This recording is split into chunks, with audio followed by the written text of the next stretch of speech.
Well, one glaring thing na masasabi natin is the impact of the pandemic is yung missing out on a podium finish nung SEA Games for the men's division. No? Because when we had our silver medal in 2019, it was, tuloy-tuloy yung Spikers turf and talagang walang tigil yung mga laro ng men's team. So it could have been a factor with our missing out do sa podium finish. So hopefully tuloy-tuloy na ito as we gear up for another SEA Games next year. And Doc AJ, kanina na-mention ng mga signal players, specifically sila Mark and sila Sumang, na medyo may giggle pa, medyo may rust pa as men's volleyball officially comes back here in the Philippines. You as an analyst, paano kaya nila yun maaayos? Or is it just a matter of time where makukuha na nila yung the usual way they play? Yeah, it's basically just going through the tournament itself. We saw some parang slow start from Signal in yesterday's game, no? But they were able to close in the match in the usual Signal fashion. So as the games move forward, so I expect that all teams will be able to up their game as the tournament goes on. Right, Doc AJ. Meron ng 4 teams na naglaro kahapon ng Spikers Turf and another set of teams will see action tomorrow. Sino yung mga ine-expect mo that will shine in this league? Or sino na yung mga nakita mo kahapon that played well in the league? Yeah, it's gonna be a cop-out. I-mention ko yung signals like si Sumang at si Mark. And syempre, old team mo rin yan, Doc AJ, diba? Yeah. But for me, some players na will be on the spotlight against, syempre si Umandal. He's with the Navy, if I'm not mistaken, and he has been a good foundation for the national team. Ang laki ng improvement niya. He was able to take on the shoes that Ranran Abdilla left for when he transitioned to beach volleyball. Then another one is si Ben San Andres na sobrang such a joy to watch despite yung height difference niya from all the rest of the players. Pero grabe yung athleticism, grabe yung talon, grabe yung widths.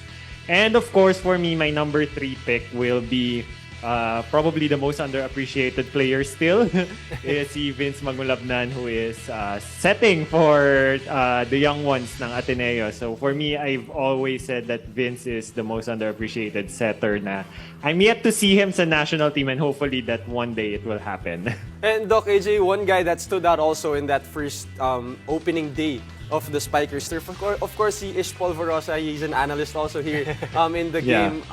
He was also your former teammate. Can you talk about his performance? He had 29 excellent set in that 5-set thriller. Yeah, si Ish, a good friend of mine talaga. Talagang impressive yung outing niya yesterday. Maybe a little axe to grind or parang lang healthy competition with the young ones from Ateneo. But because of his familiarity with the system of Ateneo, he knew how to split the blocks. He knew how to exploit the defense of Ateneo. That's why maganda yung ball distribution niya and leading to the win of his team, VNS. Right, Doc AJ, I wanna zone in on a couple of teams. Of course, this is the open conference of Spikers Turf, di ba? Pero merong teams such as Santa Rosa and Ateneo, mga younger players ito.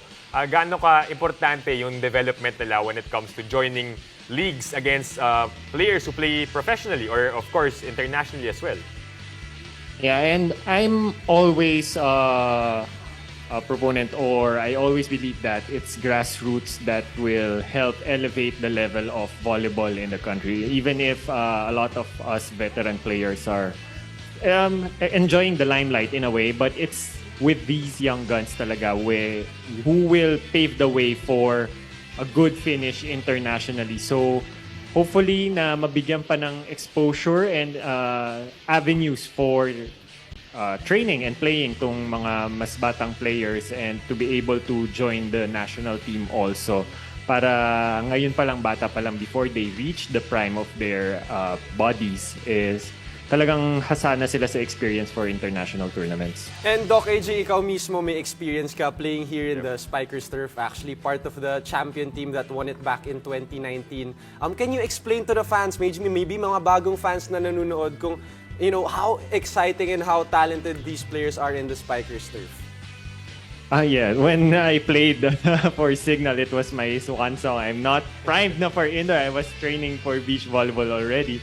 So I'm just amazed how indoor players are so fast, are so explosive, are so athletic. And yun lang.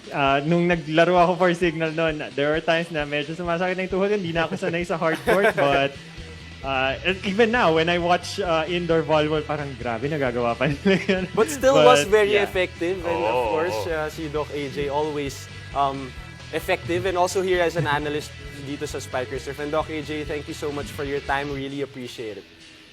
Yeah, thank you so much, Diego. Thank you, Dip.